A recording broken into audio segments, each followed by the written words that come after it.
यतोऽन्वयादि तरतश्चार्थेष्वभिज्ञस्वरः तेने ब्रह्मरुदादिकवये मुह्यन्ति यत्सूरयः तेजो वारिमृदां यथा विनिमयो यत्र स्त्रीसर्गो मृषा धाम्ना स्वेन सदा निरस्तकुहकं सत्यं परं धीमहि सत्यं परं धीमहि सत्यं परं धीमहि।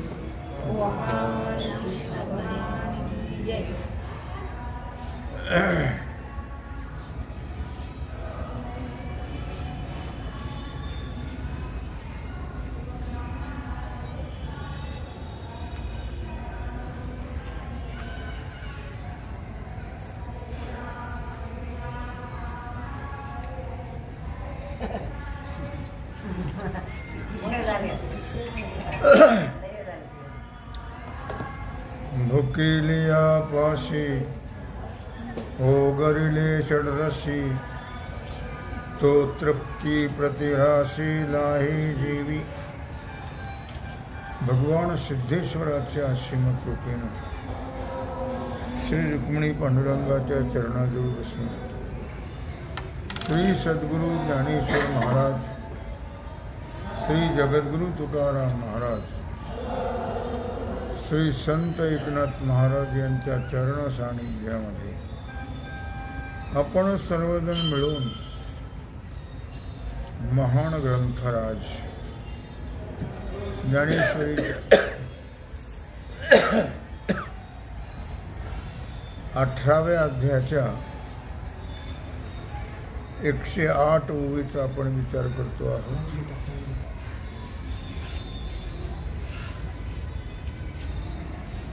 कालचा दृष्टांत आहे भुकेलिया पाशी ओगरिले षडरसी तो तृप्ती प्रतिग्रासी लाही देवी। भगवान श्रीकृष्ण परमात्मा वैराग्याबद्दल अर्जुनाला सांगता आहे की हे अर्जुना, खूप अशा प्रकारे भुकेलेला मनुष्य आहे आणि त्याला षड्रस पक्वान्न वाढलेले आहेत, पण ते षड्रस पक्वान्न ताटात वाढल्याबरोबर तो तृप्त होत नाही आहे, तृप्त होत नाही। लक्षात, जसे जसं तो घास घेत राहील तशी प्रत्येक घासाला हळूहळू तृप्ती वाढत जाते आणि पूर्ण भोजन झाल्यानंतर मग त्याला पूर्ण तृप्ती प्राप्त होते। तसं त्याप्रमाणे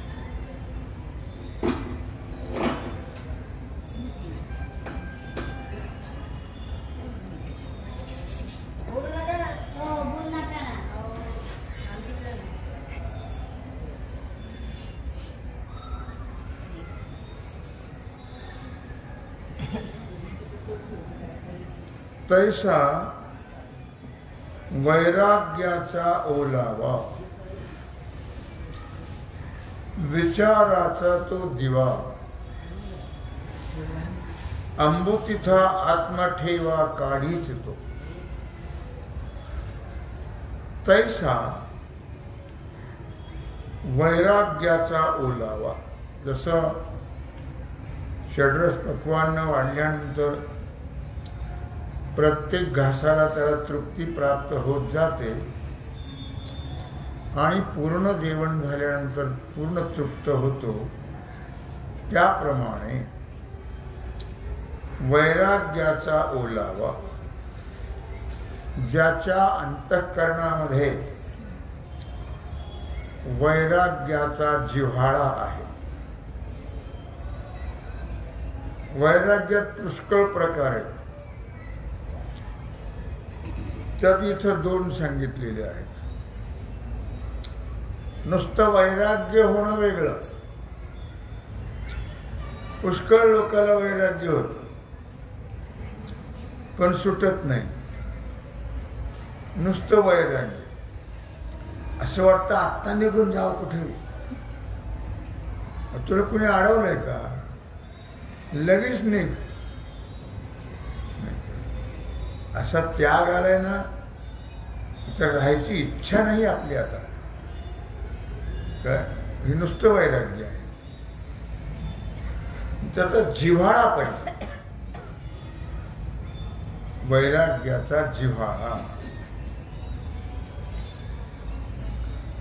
ओलावा म्हणजे जिव्हाळा. नुसतंच माणसं म्हणतात फार वीट आला आता आम्हाला. अरे का वीट आला मग सोडलं का तू? नुसतं बोल, शब्दाचं काय काम आहे? वैराग्य किती त्याग असावा. वैराग्याचा महामेरू तो हा तुकया दातारू. केवढं वैराग्य लक्षात ठेवा. हजारो रुपयाच्या चोपड्या उधारीच्या इंद्राने बुडून टाकल्या. एकदा कोकणामध्ये मिरच्या विकायला गेले. मिरच्या धंदा करत होते ते. याती शूद्र वैश्य केला व्यवसाय. शूद्र नाही, शुद्ध असे. ते काही शूद्र नव्हते ते. याती शुद्ध. लोक काही म्हणतात, ज्याला जे पटेल ते वापरतात शब्द. पण याती शुद्ध वैश्य केला व्यवसाय. वैश्याचा वाण्याचा धंदा होता त्यांचा.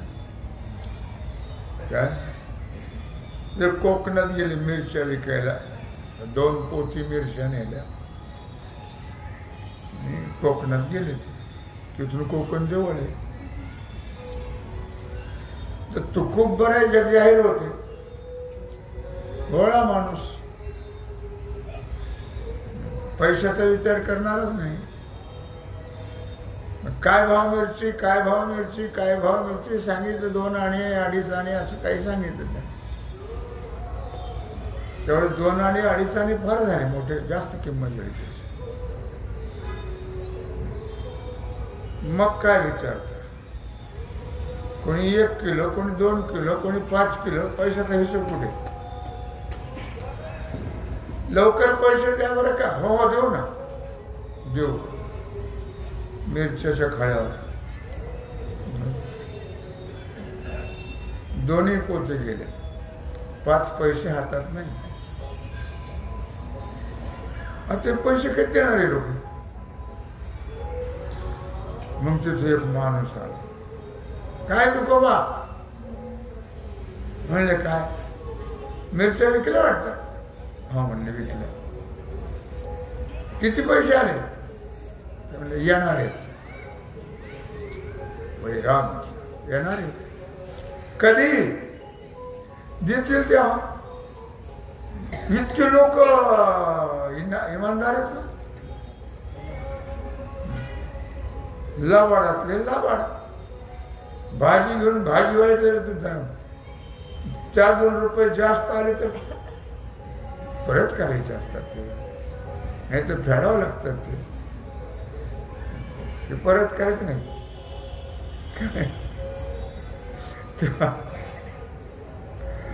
तिथे दिल्ली गेटला बाजार भरायचा.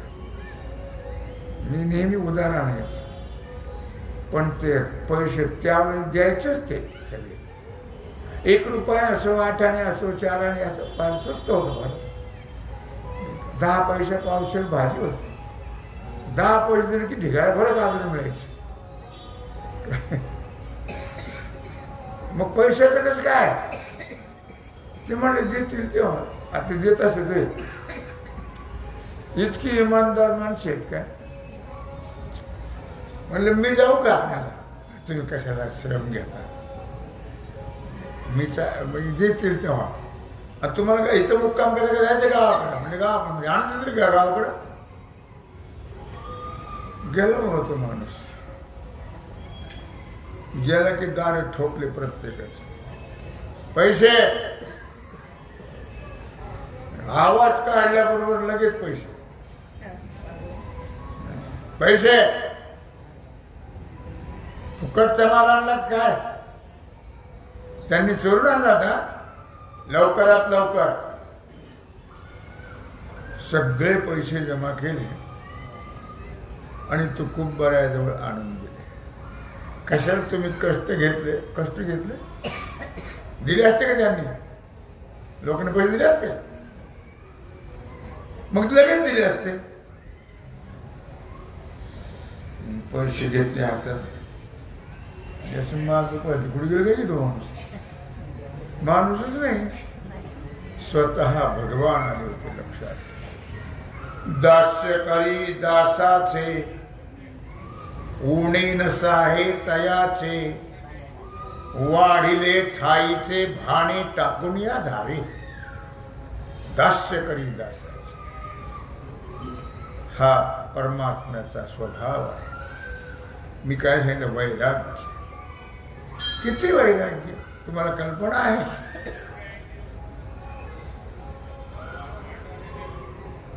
मळ्यावाल्याने मुळीभर ऊस दिले. कल्पना आहे? वैराग्य सांगते मी. आता तुकुंबर छोट गाव, सगळे लोकांना एकमेकांचे स्वभाव माहिती असतात गावात. पोरं बाबा ऊस, बाबा ऊस, बाबा ऊस, सगळे दिले वाटून. एक राहिला, ते मागितलं नाही म्हणून राहिला. गेले घरी, दिला आवलीच्या हातात ऊस. एकच दिला होता ना. आणि याला खरं बोलायचं, खोटं बोलायचं नाही. म्हणले मुळीभर दिले होते, मुळीभर दिले. मग काय केले? म्हणजे ती पण आपलीच पोर आहेत ना गावात. जशी आपल्या मुलावरी माया, तशी करा सर्वावरी दया. माणुसकीला थोडे तरी जागा, जरा माणसात मिसळून वागा. देऊन टाकलं. हा कसं काय राहिला? मागितलं नाही म्हणून राहिला. आवलाबाई म्हणजे काय शांताबाई होता का? असा राग आला त्यांना. मुळी भर ऊस दिले. 8 दिवस खाल्ले असते पोरांनी. जवळ घेता मारला पाठी. किती जोरात मारला असेल, त्याचे 3 तुकडे झाले. विचार करण्यासारखी गोष्ट आहे. आपल्यासारखा जर तिथे असता समजा, तर काय झालं असतं? आताच नाही, जुन्याची गोष्ट सांगतो. आमच्या काळातली गोष्ट सांगतो, त्याच्या अगोदरची गोष्ट सांगतो. आता ते काय 2 मार. अगं माझं बाहिलं, तुला मी पाहिलं, तू माझी देवी तुझा भोप्या का? आता 1 मारलं तर 2 मार म्हणेल. असली लाचार येतात अलीकडे. काय म्हणजे आवली कशी आणि तू 3 तुकडे झाले बरोबर. 2 पोराला 2 दिन, तू 1 घे. वैराग्य. किती गोष्ट सांगू तुम्हाला, जाऊ द्या त्या गोष्टी. मी त्यात वेळ जाईल आपला. काय वैराग्य, त्याला वैराग्य म्हणतात. आपल्या जर शेजारचं पोरग घरात आलं आणि आपल्या पोरांना काही खाऊ आणलं असं, त्यालाही घास बोल द्या. जा, तुझ्या आईने बोलावले.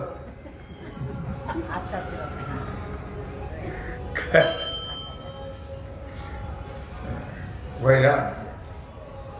तैसा वैराग्याचा ओलावा. संतत्व हे फार सोपं नाही आहे लक्षात. फार महाग आहे आणि फार अवघड आहे. विचाराचा तो दिवा, वैराग्याचा जिव्हाळा, त्याग असावा अंतःकरणामध्ये. त्याग याचा अर्थ असा की हे आज ना उद्या आपल्याला सर्व सोडायचं आहे, मग आत्ताच त्याचं तादात्म्य नको. त्याला म्हणतात वैराग्य. आपलं काहीच नाही, कळलं का? आपलं काहीच नाही म्हणून सासूने सोनेला शब्दाने दुखवायचं नाही. लक्षात ठेवा. तुमचं काय, पोरांची लग्न झाले की तुमचा अधिकार संपला. दिल्या भाकरीचे सांगितल्या कामाचे अजिबात बोलायचं नाहीये. लक्षात. चुकलं तरी, सांडलं तरी, जळालं तरी जाऊ दे, होते चांगलं, होतच असतं. इतकं शहाणपण धरावं माणसं, म्हणजे पुढं बरं आहे. नाही तर मग पुढचं फार त्या वैराग्य सांगतोय मी, काहीच नाही आपण, आणि खरंच नाही आहे. काय आपलं आहे म्हणून बोलायचं नाही. काय विचाराचा तो दिवा, विचाराचा दिवा प्रज्वलित झाला पाहिजे. कोणता विचार? आत्मा अनात्म विचार. आत्मा आणि अनात्मा, आत्मा सोडून एक दिसणारा सगळा अनात्मा आहे, आणि ते सर्व मिथ्या आहे. लक्षात ठेवा, मिथ्या आहे. हा विचार, या विचाराचा प्रज्वलित केला दिवा, हा विचार आपल्या अंतःकरणामध्ये नेहमी जागा ठेवला पाहिजे. निदान एक कडवं का तुम्ही तेवढं म्हणत राहणार नेहमी. कोणतं? लटिका व्यवहार सर्व हा संसार, वाया रसार हरि बिन वाया रसार. हरिमुखे म्हणा, हरिमुखे म्हणा, पुण्याची गणना कोण करे, पुण्याची गणना. एवढं जरी लक्षात ठेवलं, म्हणायचं नाही, नुसतं लक्षात ठेवायचं. म्हणायचं तर आहेच ते, आपण नुसतं म्हणतो का लक्षात ठेवतो. नित्यने म्हणामी ते प्राणी दुर्लभ, लक्ष्मी वल्लभ तया जवळी, लक्ष्मी वल्लभ. नित्यने म्हणतो की नाही आपण, नुसतं म्हणतो ना काय. विचाराचा तो दिवा, तो आत्मा अनात्म विचाराचा दिवा आपल्या अंतःकरणामध्ये नित्य प्रज्वलित झाला पाहिजे. नित्य प्रज्वलित. अंबुतिथा आत्म ठेवा काढीच तो. अंबुतिथा, थिता, आत्म ठेवा. अधिकारी जो आहे, वैराग्यवान आहे, आत्मानात्म विचार आहे, असा जो अधिकारी महात्मा आहे, मनुष्य कोणी असेल, ज्याला हे कळलं तो महात्मा आहे. तो कोणी असेल, कसाही असेल, तो महात्मा आहे. लक्षात ठेवा. तो आत्म्याचा ठेवा, अंबुथीला आत्म ठेवा काढीच तो आत्म ठेवा या पंचकोशातून बाहेर काढतो. पंचकोशामध्ये तो गुंतून राहत. अन्नमय कोश, मनोमय कोश, प्राणमय कोश, काय आनंदमय कोश वगैरे वगैरे असे पंचकोश आहेत. या कोशात तो गुंतून राहत नाही. मनुष्य या सगळ्या कोशात गुंतले. तरी भोगी जी आत्मवृद्धी. असा जर झालं, एवढी जर तयारी आपण केली, तरी भोगी जी आत्मवृद्धी, एवढी योग्यतेची सिद्धी. जयाच्या अंगी निरवधी लेणे झाली, तरी भोगिजे आत्मवृद्धी. असं झाल्यानंतरच आत्म आनंद भोगता येतो, आत्मसंपत्ती भोगता येते. असं झालं. एवढी योग्यतेची सिद्धी ही मर्यादा अमर्याद सिद्धी आहे. वैराग्याची, अधिकाराची. हे लेणं आहे, हा अलंकार आहे. जयाच्या अंगी निरवधी लेणे झाली. जो साधक ब्रह्मस्वरूप झालेला आहे, लक्षात ठेवा. परंतु एवढा मोठा अधिकार हळूहळू प्राप्त होत असतो, क्रमाक्रमाने. आणि तो प्राप्त झाल्यानंतर साधकाला ब्रह्मरूप होणं शक्य आहे. मग कोणतीही गोष्ट अशक्य नाहीये, लक्षात ठेवा. तो जेणे कर्मे ब्रह्म होणे करिगा सुगम, तया क्रमाचे आता वर्म ऐक सांगो. भगवान श्री कृष्ण परमात्मा अर्जुनाला सांगतायत, अर्जुना, तो जेणे क्रमे ब्रह्म, तो ज्या क्रमाने, ज्या सोप्या साधनाने ब्रह्म होतो. लक्षात ठेवा, सोप्या साधना. अध्यात्म हे अवघड साधन नाही आहे. मी मागे सांगितलं होतं की ऑनलाईन पाठ सुरू आहे. एकाच सुद्धा धैर्य झालं नाही, एकाचही धैर्य झालं नाही. चला बघा, घरी बसल्या बसल्या ऐकायचं, मग काय हरकत आहे. आम्हाला लिंक करून घ्या. एकाचही धैर्य झालं नाही. आणि चालू आहे आमचा पाठ, नाही असं नाही, ऑनलाईन चालू आहे. पण अध्यात्माची गरज लोकांना वाटत नाही. अध्यात्म गरज वाटली, आवड निर्माण झाली की कळून घेणं सोपं जातं. मी का सांगतो, लक्षात ठेवा. तो जेणे क्रमे ब्रह्म होणे करिगा सुगम, तया क्रमाचे आता वर्म ऐक सांगो. ज्या क्रमाने, सोप्या साधनाच्या क्रमाने, तुका म्हणे सोपे आहे सर्वाहुनी, शहाणा तो धनी घेत असे. सोपं साधन आहे, अवघड नाही.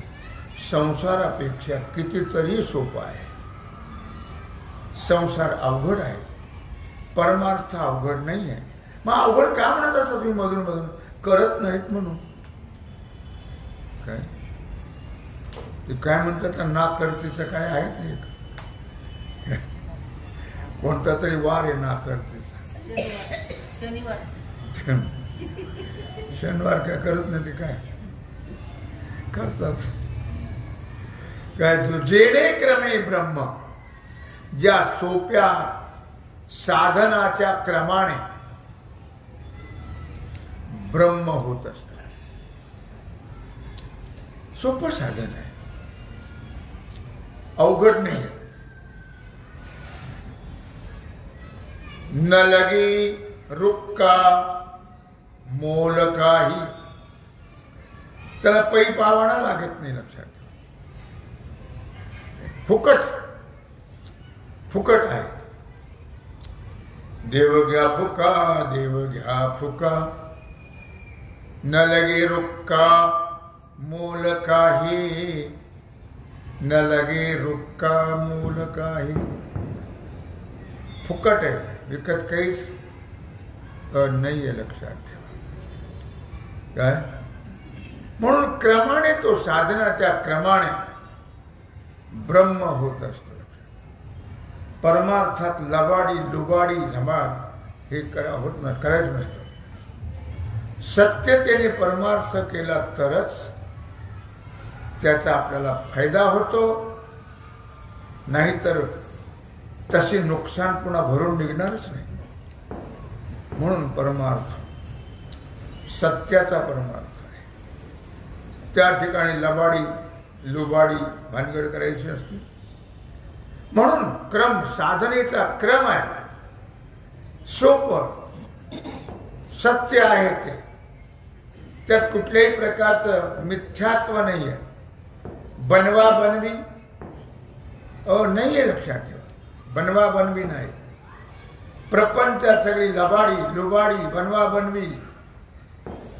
जर परमार्थात हे करत असतील तर तो सुद्धा परमार्थ नाही, संसारच आहे. त्याला कवडीची नाही काडीची सुद्धा किंमत नाहीये. लक्षात ठेवा. म्हणून म्हटलं या ठिकाणी तो जेने क्रमे ब्रह्म, ज्या साधनाच्या द्वारा ब्रह्म होत असतो. साधना केल्याशिवाय कोणतंच होत नाही. लक्षात ठेवा. व्यवहार असो की परमार्थ असो, साधनाच्या द्वारा होत असतो. होणे करीला सुगम, सुगम सोपा आहे.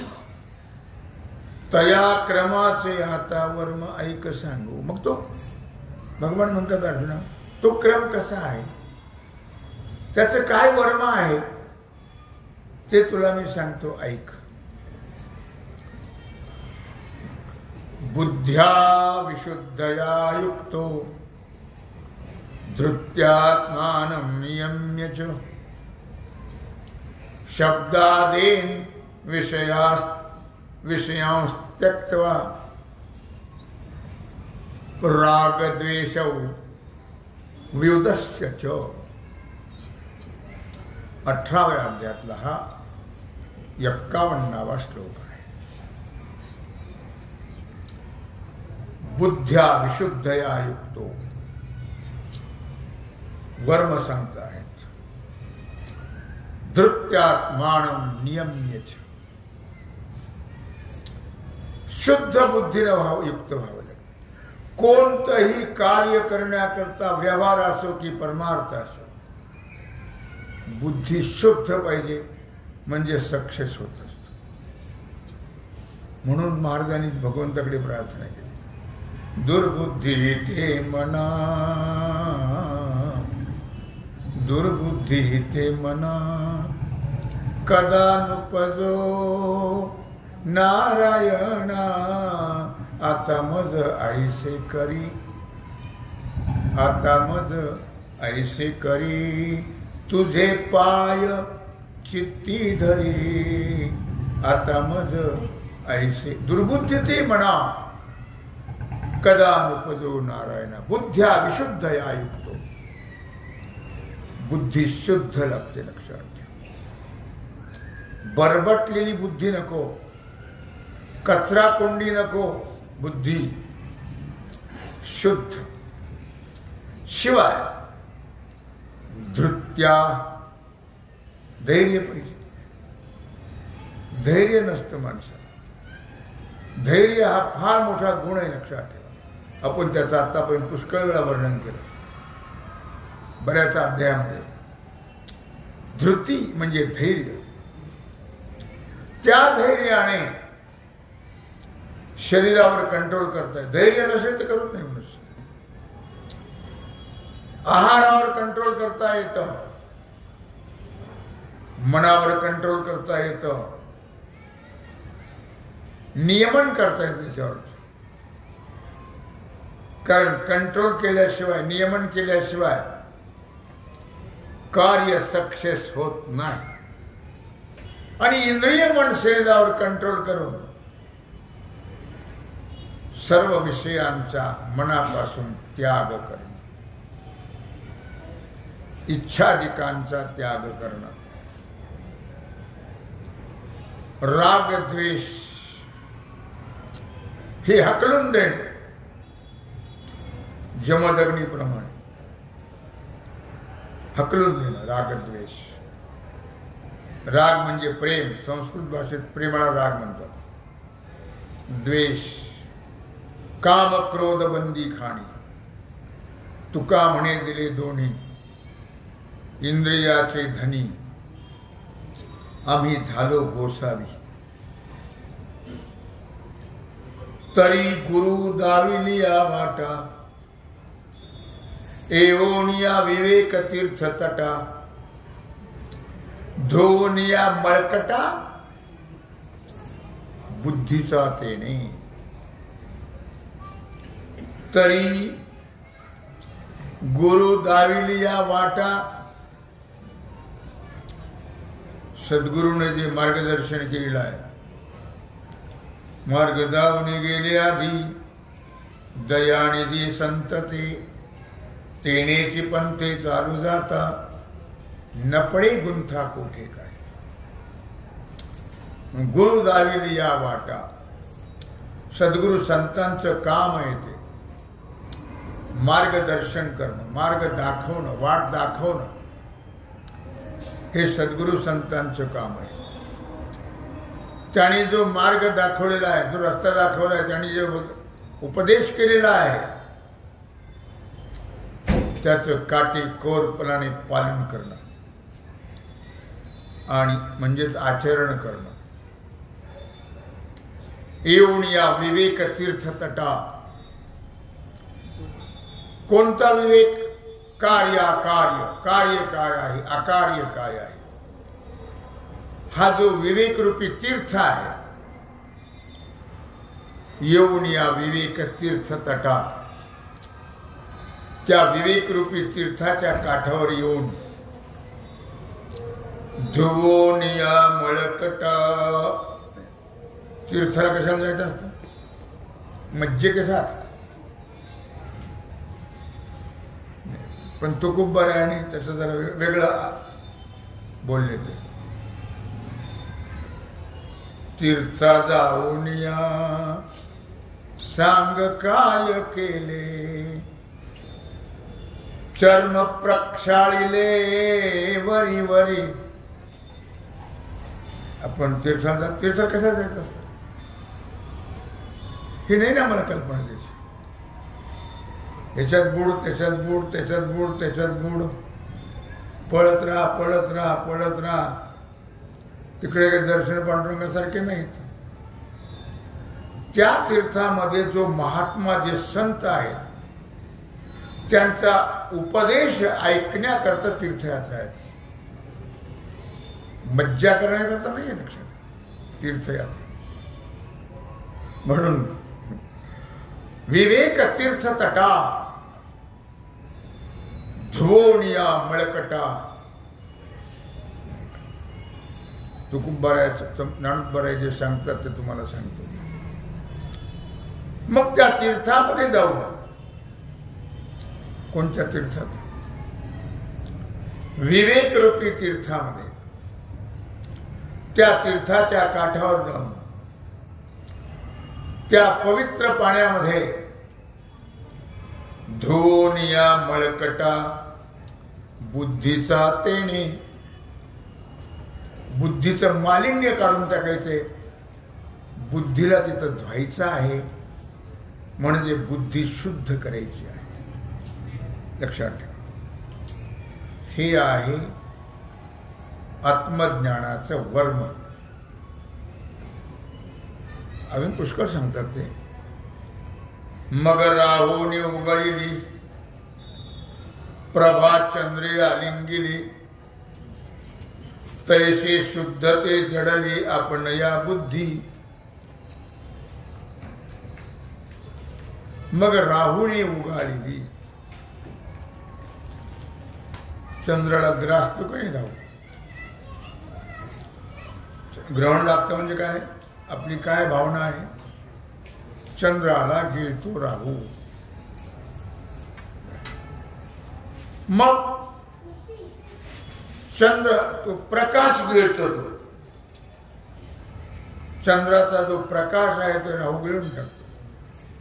आणि मग चंद्र निस्तेज होतो. तो प्रकाश त्याने गिळला की मग सूर्य असो चंद्र असो निस्तेज होतो. त्याला तेज राहत नाही. याला म्हणतात चंद्रग्रहण.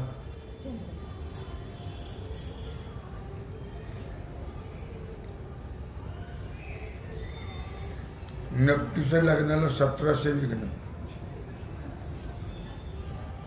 काय तो प्रकाश गिळला की ते निस्तेज होतो, त्याला चंद्रग्रहण म्हणतात. आणि मग तो रावण पुन्हा तो प्रकाश बाहेर टाकला की चंद्र तेजपुंज होतो, त्याला म्हणतात ग्रहण सुटलं. त्याला काय म्हणतात? ग्रहण सुटलं. राहूच्या तोंडातून तो प्रकाश बाहेर पडला की चंद्र पुन्हा तेजपुंज होतो. तैशी शुद्ध ते जडली आपण या बुद्धी. या दृष्टांताप्रमाणे